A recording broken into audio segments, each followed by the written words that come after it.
Hi అండి. Welcome to Harika crazy cooking channel. ఈరోజు మనం చిట్టి స్వీట్ పూరీలు చేసుకుందామండి. వీటిని గోధుమ పిండి అలాగే బెల్లంతో చేసుకుంటాం కదండి, అందుకని చాలా మంచిది. ఒకసారి వీటిని ట్రై చేయండి.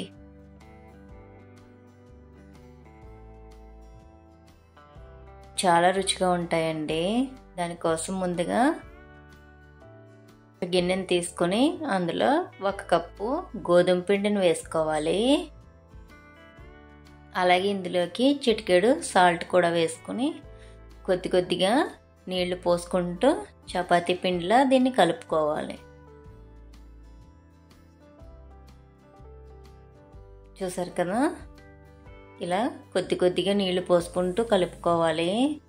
మీకు కనుక ఈ స్వీట్ పూరీలు నచ్చినట్టయితే లైక్ చేయండి, షేర్ చేయండి. అలాగే కొత్త వాళ్ళు ఎవరైనా మా ఛానల్ చూస్తున్నట్టయితే సబ్స్క్రైబ్ చేసుకోవడం మర్చిపోకండి.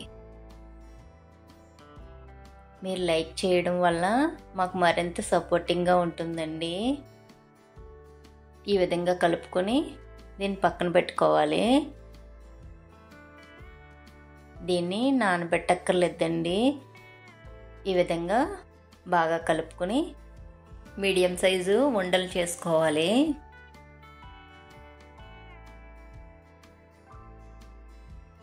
ఇలా చపాతీ పీట మీద చపాతీలా ఒత్తుకోవాలి. చూసారు కదా, ఇది మరీ పలుచగా కాకుండా అలాగని మందంగా కాకుండా ఈ పూరీని ఒత్తుకోవాలండి.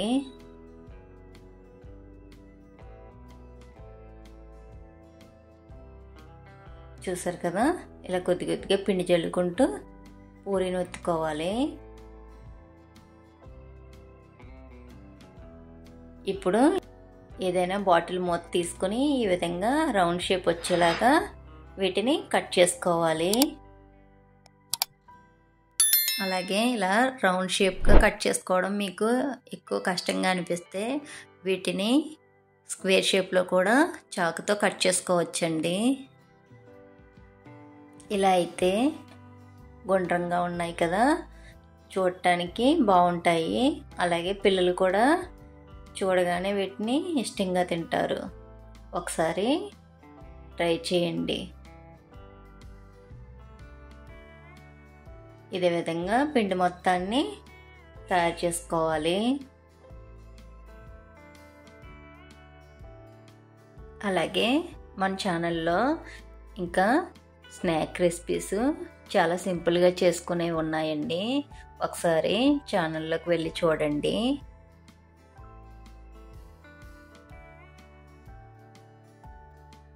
ఇదే విధంగా పిండి మొత్తాన్ని తయారు చేసుకుని వీటిని ఈ విధంగా ఒక ప్లేట్లో వేసుకొని పెట్టుకోవచ్చండి.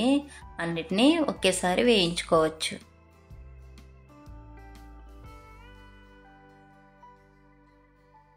వీటిని మీకు నచ్చిన షేప్లో నచ్చిన విధంగా కట్ చేసుకోవచ్చండి.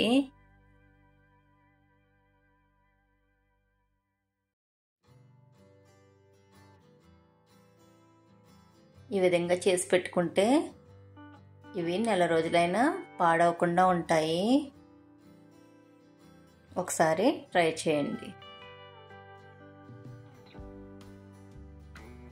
ఇప్పుడు డీప్ ఫ్రైకి సరిపడా ఆయిల్ పెట్టుకుని మనం ముందుగా కట్ చేసి ఉంచుకున్న ఈ పూరీలను నూనెలో వేసుకోవాలి.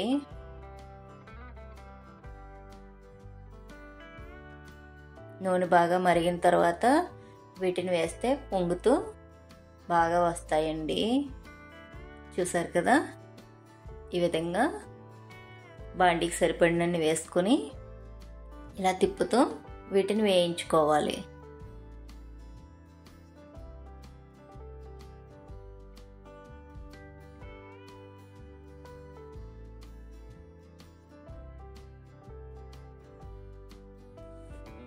చూసారు కదా, ఈ విధంగా కొంచెం రంగు మారిన తర్వాత వీటిని తీసేసుకోవాలి. ఇంతేనండి. ఇవి చాలా త్వరగా వేగిపోతాయి, చూసుకొని వేయించుకోవాలి. మంటని మీడియం ఫ్లేమ్లో పెట్టుకుని వేయించుకోవాలి. చూసారు కదా, ఇలా చాలా సింపుల్గా చేసేసుకోవచ్చు. ఇదే విధంగా అన్నిటినీ వేయించి తీసి పక్కన పెట్టుకోవాలి.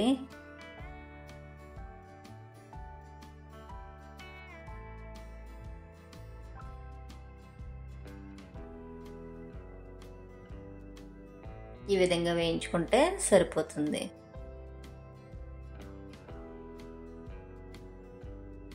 ఇప్పుడు వీటి కోసం పాకాన్ని పట్టుకోవాలండి.